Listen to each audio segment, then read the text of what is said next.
Hey guys, how are you doing today? Happy Thursday. It is Thursday, May 5th. It is Cinco de Mayo up in here and all over the world. Congratulations, because the Mexicans, once again defeated. Not once again, well, they definitely defeated the French long ago. And today we chow down with celebration to the holiday. So outside of that, guys, how are you doing today? How is your morning? Are you feeling good about yourself? If not, I need you to get back in bed, then get off on the other side of the bed so you can feel good. So you see the title. It's all about boundaries. I'm your coach, B. Wiley, here with a little quick message for you. The other day, I was answering some questions, and someone asked me, was it okay for them to set boundaries with a friend? Because they set the boundaries, they feel bad. So now they're rethinking, second guessing themselves, like, should I have set a boundary? And my answer is absolutely. You have to set boundaries with people on your job. You have to set boundaries with your closest friends. You have to set boundaries with the ones that you are dating and in a relationship with. And you get to set boundaries with your family. This includes your children and your parents. Can't nobody just be coming all up in your life, just doing this. That's crazy. No, you need for them to back and give you 60 feet and draw the line somewhere. So what does a boundary look like? A boundary looks like, hey, I'm going to bed at 9 o'clock every night because I have to be up at 5 o'clock in the morning to do my morning ritual of working out. And I need for you to not call me after 9 o'clock. That goes for everybody. Well, this person thinks that they big Hank Bank and they can do whatever they want. So they can call you at 10, 11, 12. They think they can wake you up out of your sleep. And just because they're them and they're your friend of 99 years, they can do what they do. And you shouldn't have a problem with that. No, that is a problem. That is a problem. So if it is a friend, don't feel bad for setting a boundary with your friend. If you know that you like to go out and have a good time, but your friend likes to extend that time and wants you to overdrink and oversmoke and overexert yourself when you don't want to do that. You want to have a good time up into a limit, and then after that, you want to go home and get some sleep and be bright-eyed and bushy-tailed in the morning. It is okay to draw the line with that coworker who is always coming over to your cubicle, running, bumping their gums about nothing.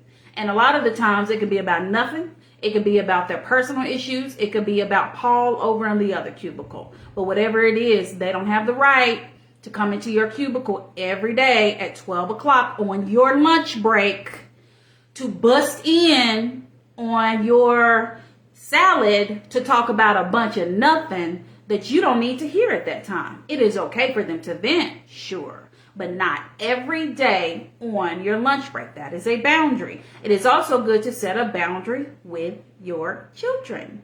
If your children are grown and they have a job and they've been working, getting their stuff together, got it like that, then one time, something happened, they lost their job, they need to borrow money to pay their light bill. Okay, it happens. Trust me, it happens.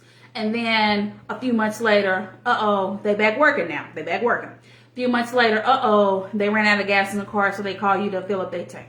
Then a week from there, then 2 weeks, and it's just like becoming a pattern. When it becomes a pattern, even with your children, you as a parent, you have the right to say, I am not the Bank of America. You do not keep having to come to me for money. You need to use other options, such as work more hours, utilize the money you have in a better way, or get a second job. Yes, it might seem like tough love, but hey, you got to cut them off at some point. The thing is, when we don't set boundaries, people just run wild and all willy-nilly. So, if you're dating and you don't kiss on the first date, and this guy, or the first few dates, you don't kiss someone until you feel like it, because that's your right? So on the first day, he's like trying to give you a kiss like he's directly coming in for it, or she, because it goes both ways.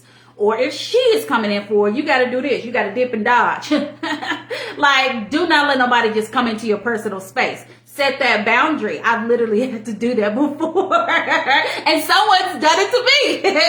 So it goes both ways. So if you know that you have a no kissing boundary, then don't do it. If you know you have a boundary with someone being touchy-feely. If you know you're not a touchy-feely person, and every time you get around this one person, they want to hug, they want to rub you on your shoulder, they want to rub you on their arm, not anything being inappropriate or anything like that, but they're really touchy-feely. There are some people like that. Me personally, I'm not a touchy-feely person. I'm not about to be seeing you all the time and give you a hug. That's just not who I am, and that is okay. That don't mean something is wrong with that. That means I don't need to be that close to you, and I don't need you that close to me. We're good, okay? Arm's length reach. And so if you know they're coming into your personal space, you have to set a boundary. So when they're coming over to you, you reach your hand out like a handshake, you shake your hand. You keep doing that a number of times, they'll get the hint. In relationships, if you know that your boundary is communication, and if this person tends